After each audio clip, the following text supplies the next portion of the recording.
No one knows the real birthday of Jesus. No date is given in the Bible, so why do we celebrate on the 25th of December? The first recorded date of Christmas being celebrated on December 25th was in 336 during the time of the Roman Emperor Constantine. Humans as a species love to take inspiration from different cultures, customs, and traditions, and believe it or not, Christmas is no different. If you thought those cozy traditions you knew and loved were just about celebrating Christmas, think again. Things like kissing under a mistletoe, caroling, wreaths, and even gift-giving were all aspects of pagan holidays that were adopted into Christmas celebrations in the early years. Decorating trees, feasting with loved ones, hanging up socks by the fireplace, and drinking yourself silly are no different.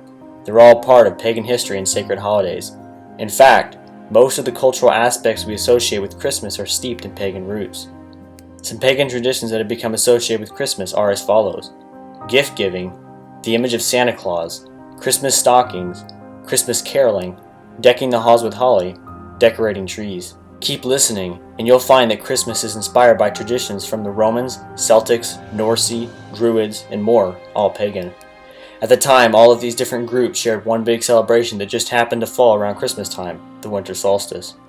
People living in the northern hemisphere celebrate winter solstice, or the shortest day of the year, smack bang in the middle of December, and this is why Christmas just so happened to fall around the same time as many existing pagan holidays. Gift-giving and Saturnalia. Not only is December a time to celebrate winter solstice, but between the 17th and 24th of the month, the Romans also celebrated Saturnalia. This was a pagan holiday in honor of the agricultural god, Saturn. Romans would spend the week of Saturnalia much like how we spend Christmas holidays today, feasting, drinking, gift-giving, and being joyful. These days we fork out lots of money on Christmas gifts, but back then the Romans exchanged small gifts for the sake of good luck. The idea was to give a gift in the hope of bringing in a bountiful harvest the next year. Rather than having a huge list of gifts to give, the Romans also shared only one gift with one other person. Somewhere along the line, gift-giving for luck and prosperity became a multi-million-dollar business. Isn't that funny?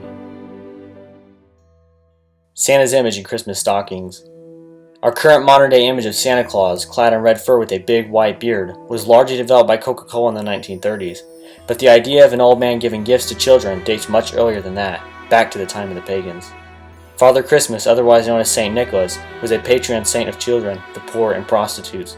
Living around 4th century AD, Saint Nicholas was a generous bishop who was known for giving gifts to the poor, sporting a big beard and a long cloak much like the Santa we know and love. But even before Saint Nicholas, there was another bearded old man called Odin. This deity was worshipped by early Germanic pagan tribes, traditionally portrayed as an old man with a long white beard and an 8-legged horse called Sleipnir, who he would ride through the skies just like Santa's reindeer. During the winter, kids would fill their booties with carrots and straw and leave them by the chimney for Sleipnir to feed on. Odin would fly by and reward the children with little presents in their booties, much like we do with Christmas stockings today. The Santa Claus we all imagine in our heads today is a mishmash of the generous Saint Nicholas, the god Odin, and Sleipnir, and Coca-Cola's iconic red dress character. Christmas carols. While the carols we sing for Christmas are undeniably Christian, the tradition itself of going door to door singing to your neighbors comes from another pagan tradition called wassailing. The rather funny word comes from the Anglo-Saxon phrase of wassail, translating to good health. Every year wassailers would roam up through their villages in small groups, singing loudly with the aim of banishing evil spirits and wishing good health to those around them. No wassailing group was complete without their traditional drink on hand, made from mulled ale, curdled cream, roasted apples, eggs, spices, and sugar. In the 13th century, St. Francis took inspiration from these happy courses and started the tradition of Christmas caroling. Kissing under a mistletoe. Ever wondered about the correlation between mistletoe and kissing? Well, funnily enough, the tradition goes all the way back to the pagans. Everyone from the Romans and Celts to the Druids and Norse had a thing about mistletoe. It was considered to be a highly sacred plant involved in several pagan rituals. In the Roman world, mistletoe honored the god Saturn. To keep him happy, they would perform fertility rituals underneath sprigs of mistletoe. Yes, that's exactly what it sounds like. We've certainly toned it down as far as mistletoes are considered, and left it with just a simple kiss. Probably a good idea since family is always around. In the world of the Druids, mistletoe symbolized peace and joy. In times of war, if enemies were to meet underneath woodland mistletoe, then they would drop their weapons and form a truce until the next day. In a way, kissing is a form of a truce. Decking the halls with holly. Mistletoe wasn't the only sacred plant for pagans. Holly was another holy plant connected with the god Saturn. During the Saturnalia holiday, Romans made holly wreaths for exchange as gifts for good luck. At the time of Saturnalia, early Christians began to celebrate Christmas.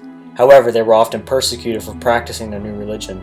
It was lucky that Christmas coincided with Saturnalia, as it allowed Christians to harbor a cover for their Christmas celebrations.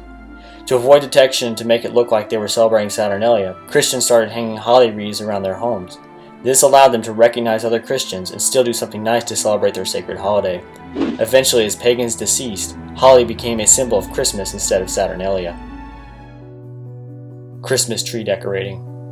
We sure have taken a lot of inspiration from the Romans, and tree decorating is just another borrowed tradition. Besides feasting, drinking, and exchanging gifts during Saturnalia, Romans also hung small metal ornaments on trees outside their homes. Each of these little ornaments represented a god, either Saturn or the family's personal patron saint. Early Germanic tribes practiced a similar tree decorating tradition, this time with fruits and candles to honor the god Odin throughout winter solstice. Christians seem to have merged the tree decorating with ornaments, candles, and fruits to make Christmas tree decorating one extravagant tradition. In summary, if you're fine worshipping false gods, then Christmas is your thing. If not, then steer clear of this pagan and noxious quote-unquote holy day.